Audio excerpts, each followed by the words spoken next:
Bonjour et bienvenue dans cette vidéo. Alors, c'est une vidéo à propos du Code Sophia de Kayara, le livre Le Code Sophia, dont je vais vous parler, enfin je vais vous partager mes impressions. Avant de commencer, sachez que j'ai repris les consultations. Donc pendant juillet et août, où j'avais beaucoup de concerts, j'ai fait essentiellement des consultations de 35 minutes. Mais donc là, la grosse saison des concerts étant terminée, et sans doute mal engagée à cause du pass Sanichose, eh bien voilà, j'ai beaucoup plus de temps pour les consultations, donc j'ai repris les consultations non seulement de 35 minutes, mais aussi d'1 heure, que ce soit les soins ou la connexion supraconsciente, et les consultations de 2 heures également. Voilà. Donc vous pouvez voir le lien vers mon site et notamment la page concernant les différentes consultations que je propose. Voilà. Alors, pourquoi je fais cette vidéo à propos du Code Sophia? Alors, ça n'est pas une suggestion de lecture, hein, je ne le mets pas dans la playlist des suggestions de lecture, mais je fais cette vidéo parce que pour répondre à pas mal de personnes qui m'ont demandé ce que je pensais de ce livre. Alors, il se trouve que jamais autant de personnes m'avaient demandé ce que je pensais d'un ouvrage en particulier. Et alors celui-là, vraiment, ça m'a étonné à quel point les gens, qu'ils soient enthousiastes ou pas du tout, ou qui n'aient pas apprécié le livre, voilà. Beaucoup donc me demandaient ce que j'en pensais. Alors au départ, je ne comptais pas le lire. Donc le Code Sophia de Kayara a été publié en français aux éditions Ariane.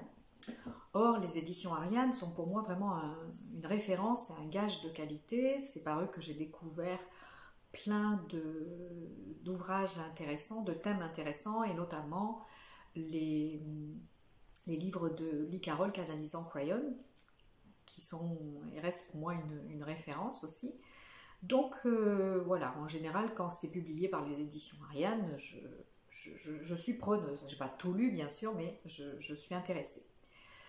Et puis, il se trouve que pour le lancement de cet ouvrage, donc le Code Sophia, ils ont fait un tel battage que je me suis dit, ils en font trop. Voilà, c'est ce que j'ai pensé à ce moment-là. J'ai trouvé que vraiment, ils en faisaient trop. Pourquoi ce livre plus que les autres? Donc, ça m'a pas trop donné envie de le lire, puisque plus on me dit de faire quelque chose, et moi j'en ai envie, hein, comme d'autres personnes aussi. Donc je comptais pas le lire. Et puis, une personne me l'a offert, et je la remercie. Et donc je me suis dit, puisque je l'ai, je vais le lire, et puis bon, me faire mon opinion par moi-même, que ce soit une opinion favorable ou défavorable, mais voilà, me faire mon opinion par moi-même. Il se trouve que parmi les détracteurs de ce livre, un de mes amis m'avait aussi envoyé un message me disant toute son inquiétude de voir à quel point son entourage s'offrait ce livre et semblait complètement obnubilé par ce livre. Et il m'envoyait aussi une vidéo qui concernait l'auteur, donc Kayara. J'ai oublié son nom civil, puisque ça c'est son nom spirituel ou son nom d'auteur, je ne sais pas comment elle appellerait ça. Mais donc dans cette vidéo, vous savez sans doute que Kayara dit que toute son enfance, elle a fait l'objet de trafic sexuel et qu'elle a subi beaucoup de violences sexuelles. Or, dans la vidéo en question, sa famille nie cette version et dit qu'elle a eu une enfance tout à fait normale au sein d'une famille normale et aimante, et que voilà, que tout ce qu'elle raconte est faux. Bon, à la limite, j'ai vu tellement de vidéos de détracteurs et de calomnies à propos notamment des lanceurs d'alerte, de personnes qui, depuis l'an dernier, font un travail remarquable pour nous informer, que je me méfie. Donc des vidéos qui calomnient ou qui prétendent que la personne ment, etc., qu'elle veut être un gourou, etc. Voilà. Bon. Donc ça, laissons ça de côté aussi. Donc j'ai commencé à lire le livre et je me suis dit, waouh, ça commence fort. Alors je l'ai ouvert et j'ai commencé à le lire vraiment sans a priori. J'avançais dans la lecture et par moments j'avais vraiment un ressenti assez intense et je me sentais vraiment en résonance avec ce qui était dit, et à d'autres moments, mais alors pas du tout. Donc j'ai fait une pause dans la lecture du livre et puis je suis allée regarder quelques vidéos où elle était interviewée, ou bien quelques vidéos où elle parlait pour annoncer quelque chose. Et chaque fois, cette personne me mettait mal à l'aise. Voilà, il y avait quelque chose dans son énergie, dans ce qu'elle dégageait, dans sa façon de parler, je sais pas, qui me mettait très mal à l'aise. Et j'ai regardé des vidéos différentes, pas tout en entier, parce que certaines sont très longues, mais en me disant, voilà, c'est peut-être dans ce cadre-là que ça va pas bien. Ou la façon dont elle se présente qui me met mal à l'aise, je sais pas, parce qu'en général il y a les ailes, des bougies et des tas de choses derrière elle. J'ai vu aussi des vidéos plus anciennes où elle a une apparence physique totalement différente de celle de maintenant. Alors dans les anciennes vidéos, j'avais moins ce sentiment de malaise, cette impression bizarre, mais alors dans les vidéos récentes, c'est... Voilà, et ce que je vois dans son énergie me met mal à l'aise et me fait poser beaucoup de questions. Voilà. Alors, je ne dis aucun mal de cette personne, je dis simplement ce qui est mon ressenti. Alors, je tiens à préciser que je ne prétends pas détenir la vérité, que je donne mon ressenti sur cet ouvrage parce qu'on me l'a demandé. Je répète, plusieurs personnes m'ont demandé ce que j'en pensais, donc voilà pourquoi je fais cette vidéo. Vous n'avez pas à être d'accord ou pas d'accord, vous pouvez penser ce que vous voulez de ce livre et avoir vécu l'expérience de la lecture de ce livre comme vous le voulez, je respecte parfaitement. Je vous donne simplement mon ressenti qui n'engage que moi. Hein, voilà. Entendons-nous bien. Je ne veux pas déchaîner les foudres dans les commentaires ni quoi que ce soit. Je donne simplement mon ressenti. Ça peut faire écho chez vous ou pas du tout. Voilà. Donc je continue. Voilà, sur le mal-être donc que m'occasionnaient les vidéos où Kayara s'exprimait et le fait que j'ai vu des choses bizarres dans son énergie. Bon. Revenons au livre. Donc, j'ai continué dans la lecture et alors, ce qui me gêne aussi, c'est qu'il y a... ce livre est annoncé comme étant le premier donc, d'une série et qu'il y a aussi beaucoup de marketing autour du livre avec des bijoux, des choses comme ça. Mais bon, ça à la limite, voilà, c'est la façon de fonctionner des Américains. Nous les Occidentaux, les Européens, nous sommes parfois gênés par la façon dont les Américains brassent l'argent et mènent leur carrière même dans la spiritualité. Mais voilà, bon, ça m'a mis mal à l'aise, mais encore une fois, c'est pas important. Mais bon, je me disais, si effectivement, s'il y a toute une série de livres, bah, c'est peut-être aussi une façon de fidéliser la clientèle. Voilà. Mais bon, voilà, c'est ce que je me disais. Donc j'ai continué dans la lecture. Donc dans l'ouvrage, on parle beaucoup de souveraineté. C'est un thème qui m'est cher, bien entendu, et qui est très dans l'air du temps en ce moment. Et pour cause, parce que la souveraineté est mise à mal, que ce soit la souveraineté individuelle ou la souveraineté des pays ou des peuples. Voilà, donc c'est un thème, voilà, c'est le bon moment. C'est un thème voilà, qui est très important en ce moment. Et vous savez, si vous avez déjà suivi mes vidéos, que... excusez-moi, je suis perdue. Je me doutais que c'était de la pub. En général, ne laisse pas de message quand c'est de la pub.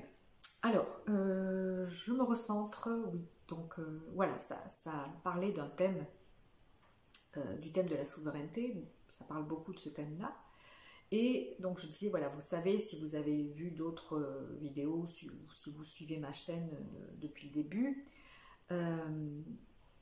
pour moi, cette notion de souveraineté, elle est passée par un choc assez important qui s'est passé l'an dernier et qui m'a vraiment ramené à chercher les réponses en connexion avec mon soi divin, avec mon soi supérieur, mon esprit, et que c'est vraiment la chose que j'ai eu à comprendre d'une manière très choc, voilà, et sans doute que j'avais besoin de ce choc-là pour comprendre que c'est l'essentiel, parce que j'étais habituée à faire du channeling et donc à recevoir les réponses d'entités diverses et variées. Bien sûr que j'avais déjà connaissance de cette notion du soi divin, du soi supérieur, mais ce n'était pas ma priorité. Or là, la vie ou mon soi divin, justement, m'a ramené dans cette priorité de fusion avec le soi divin, d'unité avec le soi divin, et du fait que les informations, toutes les informations sont disponibles à travers le soi divin. Le soi divin a accès à toutes les connaissances. Voilà. Donc, elle parle aussi de ça, il est aussi question de ça dans le livre, dans le Code Sophia. Mais il y a cette notion des mentors, des mentors ou des mentors. Donc, bien sûr, il y a le féminin divin qui est aussi un thème essentiel. Alors, je ne dénigre pas ça non plus, puisque une amie et moi-même avons reçu depuis un certain temps des informations pour mettre en place un stage sur le féminin divin. Donc, voilà, c'est normal que au même moment, il y ait plusieurs personnes sur la planète qui travaillent sur les mêmes thèmes. Ça a toujours fonctionné comme ça, même pour les inventions. C'est toujours dans plusieurs endroits de la planète que se font les mêmes inventions, d'où la bagarre après pour savoir qui est l'inventeur. Voilà. Mais c'est quelque chose qui fait partie du champ quantique et que certaines personnes peuvent capter. Donc, mon ami et moi-même avons reçu ces enseignements d'Isis. Voilà. Donc là, il est question de plein de mentors qui représentent le féminin divin et qui encouragent chacun de nous à être dans sa souveraineté, mais à travers le travail avec un mentor. Alors, je ne dis pas qu'on a besoin d'aucune aide, qu'il faut tout rejeter en bloc, mais je trouvais paradoxal, en tout cas par rapport à mon expérience personnelle, qu'on soit obligé de travailler sur sa souveraineté à travers à travers une aide extérieure, à savoir un mentor. Donc il y a Kuan Yin, Marie-Madeleine et bien d'autres Ce sont des énergies que j'ai canalisées, avec lesquelles je me sens en résonance aussi. Donc voilà, je trouvais juste... j'étais pas très à l'aise avec le fait qu'on parle de la souveraineté, mais qu'en fait, il faille s'allouer les services, si je peux dire, d'un mentor, d'un ou plusieurs mentors. Donc chaque fois, il y a des initiations. Bon, ça, des initiations, des activations, j'en ai proposé aussi en consultation, pendant des stages ou autres. Il n'y a pas de souci avec ça. Mais là, il y a une chose qui m'a vraiment gênée dans ces initiations et ces activations.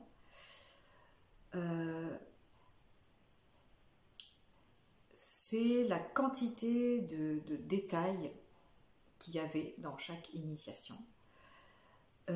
Et en fait, ça me sortait de la vibration chaque fois parce que en fait, j'avais l'impression que j'étais dans un film avec des effets spéciaux. Voilà. Il y a tellement de couleurs, de merveilleuses plumes, des ailes, des yeux, des choses, que moi, ça me sortait, ça me déconcentrait.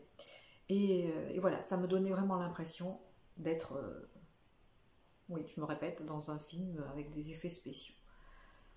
Et bon, ça m'a dérangée parce que, par expérience, je dirais, quand je fais une méditation guidée, notamment dans les stages, j'évite de donner trop de détails, justement pour laisser à chacun s'approprier le moment qu'il est en train de vivre et ce qu'il est en train de vibrer, justement. Voilà, donc pas trop de détails, on reste sur des choses assez générales, pour voilà, que chacun puisse s'approprier ce qui est en train de se faire et l'activation ou l'initiation qui est en train de se vivre. Alors là, il y a tellement de détails que apparemment c'était la seule façon, voilà, si tu fais l'initiation, c'est comme ça. Et il se passe ça, et il y a ça, et il y a ça. Bon. Donc ça m'a vraiment beaucoup gênée. Et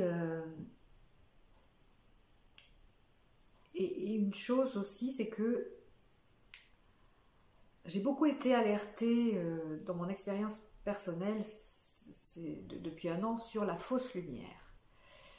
Et j'ai eu l'impression j'ai le sentiment que dans ce livre se côtoient de la vraie et de la fausse lumière. Voilà. Donc je ne sais pas, peut-être j'ai raison, peut-être je me trompe. Hein, encore une fois, je ne prétends pas détenir la vérité, je vous livre mon ressenti. Je me suis posé la question si c'était intentionnel, si c'était conscient chez l'auteur, donc de mélanger de la vraie et de la fausse lumière. Je ne sais pas, je n'ai pas reçu la réponse.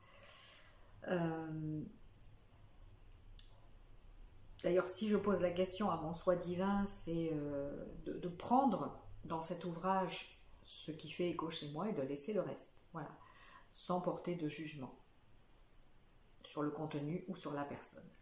Donc, me direz-vous pourquoi je fais cette vidéo si je ne dois pas porter de jugement sur le contenu ou sur la personne? Eh bien, je me répète, c'est pour répondre à la demande de beaucoup de personnes qui m'ont demandé ce que je pensais de cet ouvrage. Voilà. Et encore une fois, ça n'engage que moi. Donc, quand j'ai terminé la lecture de ce livre, que j'ai quand même vraiment voulu terminer, j'ai pris beaucoup de notes,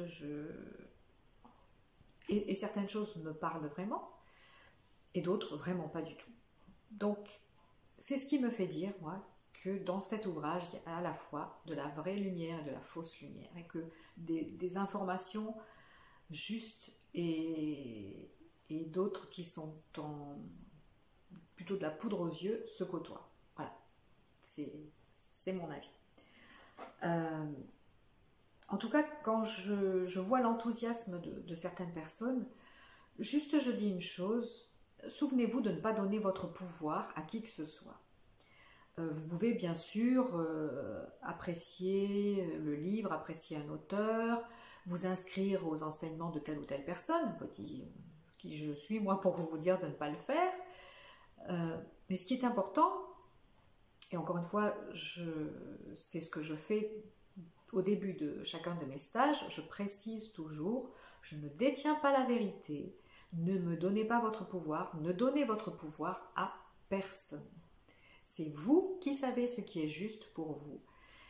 Connectez-vous à votre sagesse intérieure, à votre soi divin, à votre esprit et voyez, entendez, percevez ce qui est juste pour vous. Mais c'est à vous de décider de ce qui est juste pour vous. Ne donnez pas votre pouvoir à l'extérieur. À qui que ce soit, même pas à moi bien entendu, encore une fois, mais soyez maître de votre existence, de votre énergie.